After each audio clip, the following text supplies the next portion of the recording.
Welcome to Dark Sorcery. I'm Alfredo Martinez, and I have with me the one and only Michael Hyson. How you doing, Michael, today? I'm doing all right. Yourself? That's good. That's good to hear. I'm doing very good. Um, and it's been a minute since you've been on, but what have you been up to? Well, I got ordained in a higher rank, and I've been doing a lot of studying and a lot of practicing. Okay. Well, let's go ahead and start off with you recently being ordained as an archbishop. Let's go ahead and speak a little bit about that. All right.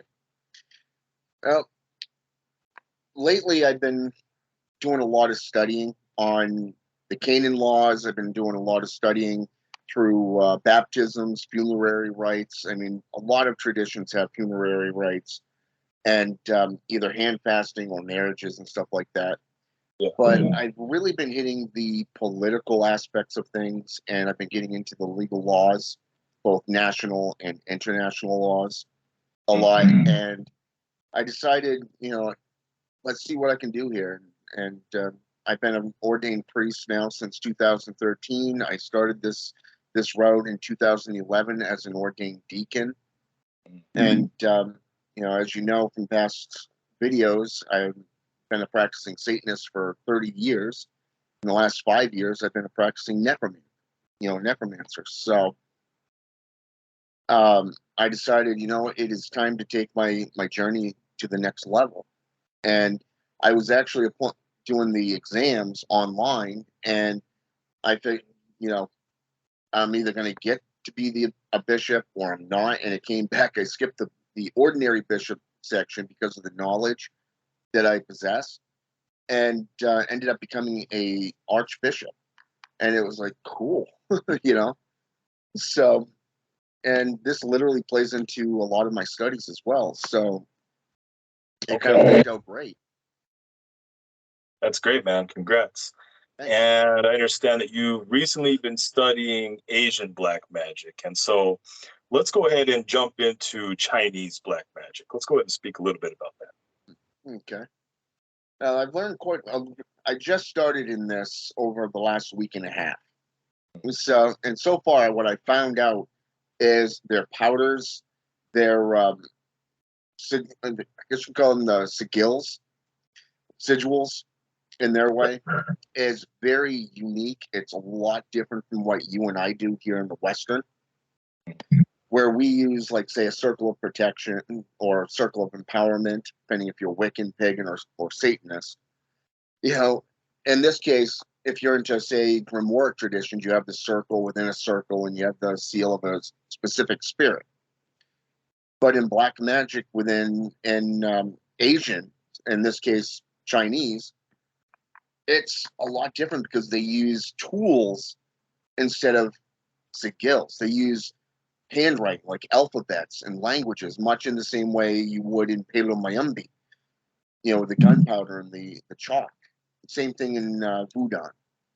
Amazing practices so far, just from what I've studied. And I even was studying their hierarchy and how they get into the priesthoods within covens and stuff like that. And I came across the term archbishop. And it was like, cool. I just applied for this and ended up getting this. So I delved into it, and I found two names. One is in Mandarin, which is, I'm probably going to butcher these names, so I do apologize in advance. I don't speak Chinese, so I've done a lot of, this is what slowed me down quite heavily, is because of that translingual type aspect. Hien Zhujao. It's spelled HEI apostrophe AN, and then the second word is ZHUJIAO, and that is the Mandarin for Dark Bishop. And I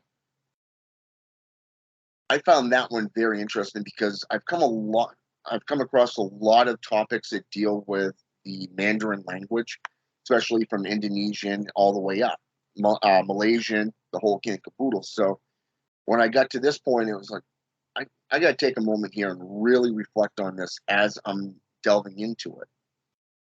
So basically, you have, from what I can gather, In Asian black magic, they believe in multiple hells, especially within Buddhism. Okay, and like the white, how should I say, white light fascists, I'd say, the zealots, if you will, like say the JCI or the yellow shamanism. You have also dark priests, and in this case, a dark priest or a dark bishop is a very powerful practitioner that can wield all kinds of sorceries dealing with, say, organs, like say the heart, the liver, things like I wouldn't call it fetishes, but more like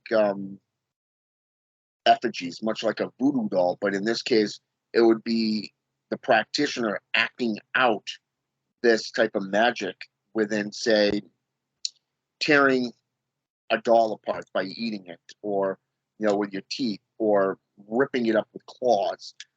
Now, this, excuse me, would you say, I don't mean to cut you off, but I just wanted to ask you this. Would you say that it would be different, sort of, so sort of like somebody mimicking the way somebody else moves and talks, and kind of acting things out through them and then causing change that way instead of using exactly. It would definitely be that way. And if you look at it like kind of like a link to a spell, cross between the spell and to the victim, you're looking for that effigy. So I mean, they use things like how should I say this?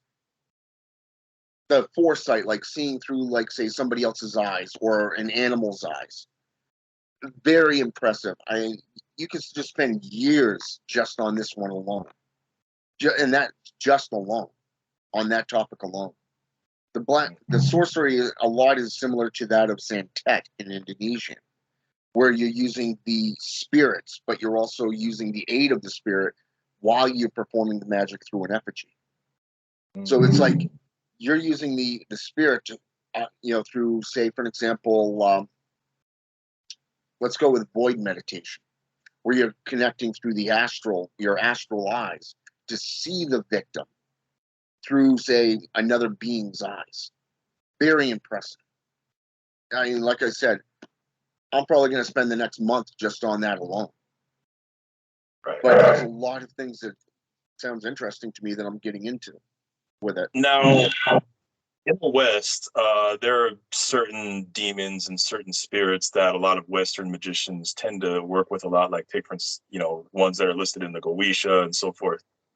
So are there any like specific main demons that Asians tend to work with as opposed to Westerners? They're like Greek or Norse mythology. Japanese traditions do have the creator gods. In this case, the polar opposites, if you will, the male and female. And where in the stories of Japanese traditions, the female actually went dark and tried to destroy the world and got locked up. Think of it as, for those of you who don't know, Japanese traditions or what we're referring to, think of, I believe it's season 12, 11 or 12 of Supernatural, when God is going against his sister. Okay?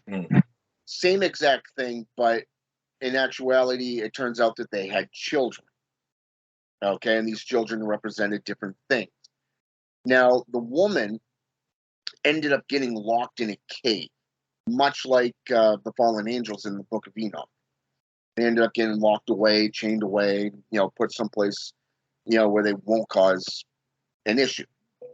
In this case, the stories and the myth of this goes that one of the children wanted to visit the mother, but because the mother was no longer in the land of the living, but more in the land of the dead, so you would have to go into, like, say, the realm of Hades or that of hell, Helios, go into Sutekh's realm, if you will, just to be there. And depending on how long you're there, you would actually begin to decay and die.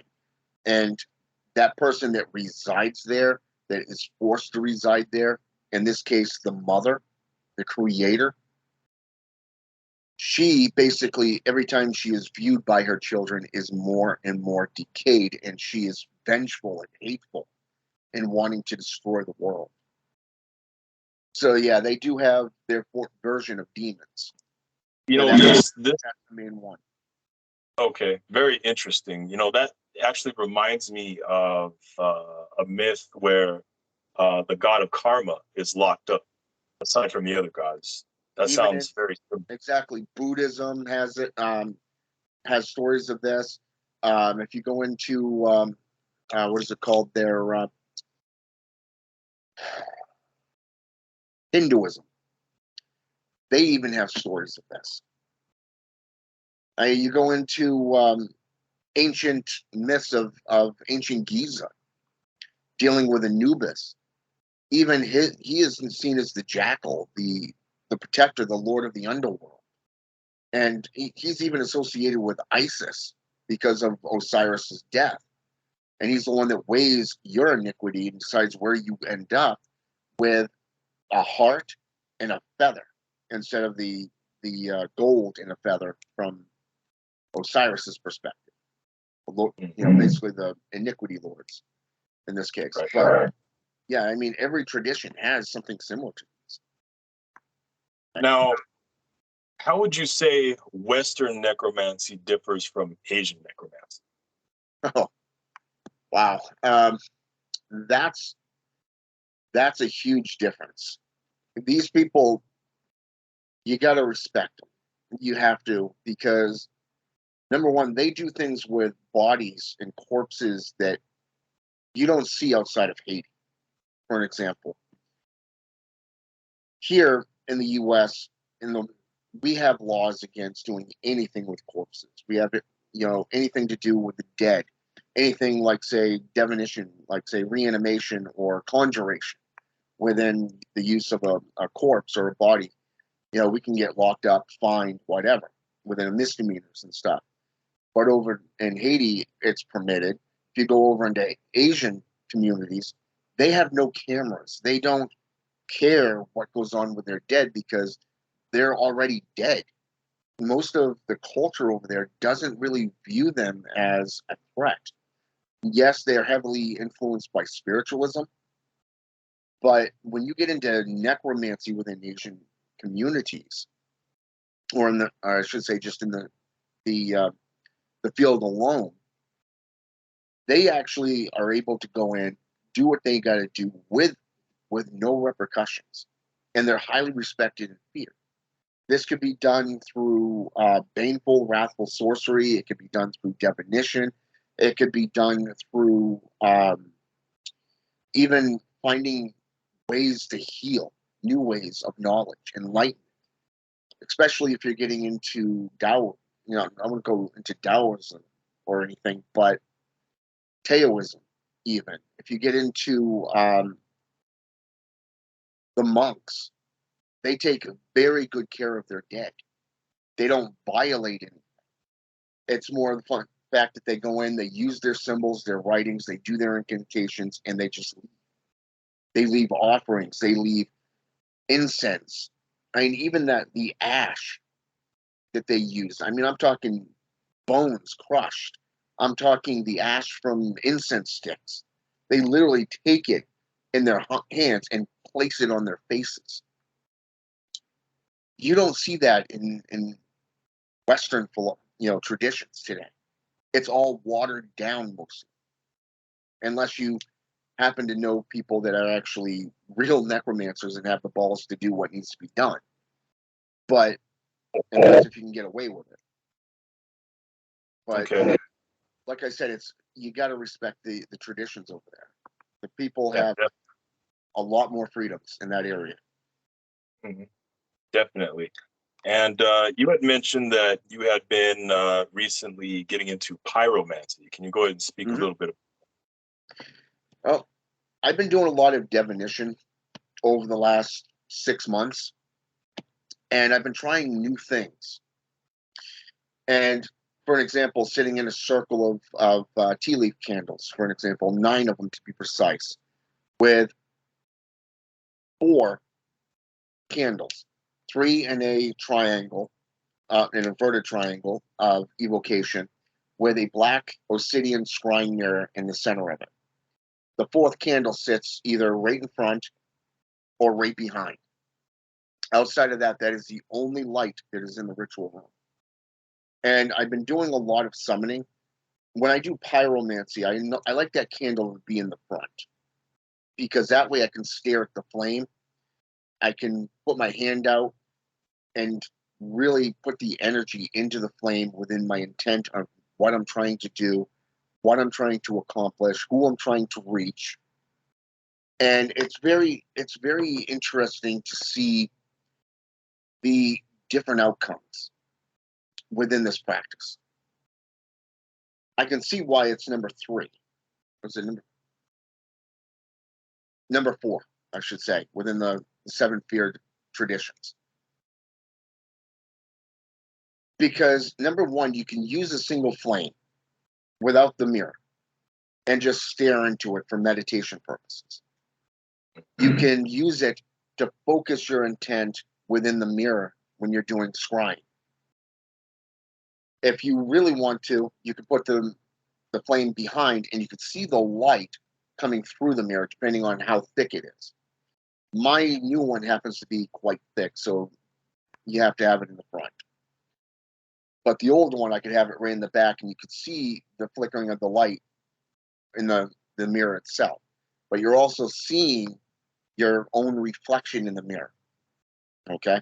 So when you're staring at yourself in the mirror in that manner, you can see when it changes when you're contacting, say, let's go with Bifron, Murmur, or Seer, for an example, from the Goetia. Just to see, you see it through invocations, and all you have to do is just chant and continue focusing your intent on that spirit, bringing them forth. If you're going for, say, an ancestor, it's a lot different, because then you're going to have an article of their clothing, a personalized photo, maybe even a lock of hair, fingernail clippings, whatever that is associated with that person to bring them into play. But with pyromancy, it is very simplistic. It's, you light the wick, you stare at it. Now, personally, for me, I've discovered that if you look just below the flame and just above the top of the candle, you have that little black section where the wick is. That is the best position to look into a candle when it's burning. You can look just to the left or just to the right, depending if you're a lefty or a righty. And you can just watch as the energy starts shifting within the candle flame. You start seeing images, especially if you learn to keep your eyes open. And you see everything changing. There's a lot of things that works. But I like it so far. Yeah, great. I mean, have you ever noticed anything out of the ordinary that, let's say, Noises? that you don't necessarily see or hear, or when you usually do that? Said noises? Yep. Last night, for an example, I was meditating in the circle, had the scrying mirror out, the candle in front of it, and I was focusing my energy, trying to focus on what today was going to bring. Just kind of going into the future type thing through pyromancy and divination. All of a sudden, I kept hearing this weird noise, like something dropping. It was like you know how you clink a glass against, say, another glass, or maybe even setting a bottle down, you hear that clunk. Yeah. I'm the only one home. Okay, so I know it's not me. I know it's not the cats. And all of a sudden it was like it turned into dripping. Like somebody's turned on that faucet just enough so you're hearing the splat, splat, splat, splat, splat. And I turned around, I'm looking at the candles. Not one of them is leaking. Not one of them. And I'm like, what the hell? Yeah. I'm looking at the ones in front of me. Nothing's leaking. Not one of these candles is dripping. And I'm like, okay, what is that tapping noise? It's like literally a clinking noise. I'm the only one here. You know what that reminds me of is I remember one time a long time ago when I was living at my mom's house, I was calling on an entity, and after I called on the entity, I started hearing pounding on the walls, Yep. like really violently, and she thought it was me, you know, and I said, okay, man, I'll cut it out, you know, and then it kept happening, you know, and then soon after that I moved out, but I was like, oh well. Well, it was about a couple of hours later. It was a couple of hours later. I'm laying in bed because I have to be up at 4 a.m. to go to work by 5.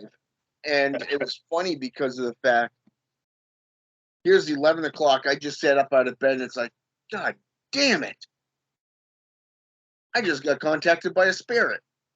Yeah. And I remembered earlier in the day, I had been in my ritual room and I had lit all the candles. I was in full ritual robes, you know, and I was, and I'm working with this particular group of spirits. And I said, hey, any of you wish to redeem yourself, I'm petitioning you to come forth to become one of my legionnaires.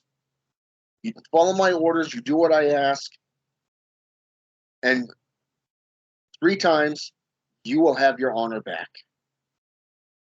Okay, because you know how some spirits, they lose their rank, they've dishonored themselves, they've kind of gone down to the low end of the totem pole. So this is a way for them to regain their stature and honor. So it's like by working for another practitioner. So I had done this and I'd forgotten about it. I didn't even think about it when I was in the ritual room the second time, doing that pyromancy with the black scrying mirror. Yeah. And so here I am. I sit up and I'm like, son of a bitch. Now, that was probably one of these legionnaires coming forth saying, hey, I'm here. I'm willing to do it. And it's like, of course, I didn't think about it then. But it's like, yeah, I did give them a command and gave them some names, said, hey, this is what I need you to do. I want proof that you did it. Okay. So they were probably just coming back saying, hey, I'm here. I'm going to take you up on your word. I want to regain my honor. I'll go do it. You know, so that's basically something that unfortunately does happen. And it's kind of embarrassing when you don't catch on to it when you're right there and it occurs. But at least, you know, you're man enough or woman enough to admit it, you know. So, it, yeah, spirits like this, they really do want to regain their stature and everything. So, I mean, it's good for them to have an opportunity to do this, you know, especially if you give them that opportunity. Mm-hmm. So, I know. Well, Michael, it's been a nice chat. Thanks for coming on. Anything we can expect from you in the near future? yeah, I'm actually in the process of writing my 5th essay. Oh, nice. Right now. And it's literally on the practices this time. My other essays that I've done this far, the last one being the priesthood, and brought in the Dukan of Indonesia, shamanism. That set me up for what I'm doing now. So this 5th one is literally going to be about different things like powders and practices, things that I've learned, things that that really are associated with a lot of different traditions that I've studied over the last 35 years. So, and I can't believe it's been that long. I started when I'm 11. I'm now 43. So yeah, It's been quite a journey. that it has. We'll definitely have you back once you go ahead and get that published, and we'll go ahead and speak a little bit about that. But thanks again for coming on. For all the viewers, check out Michael Hyson's YouTube channel. I got a lot of good stuff on that. I've been hitting my TikTok channel hard as well.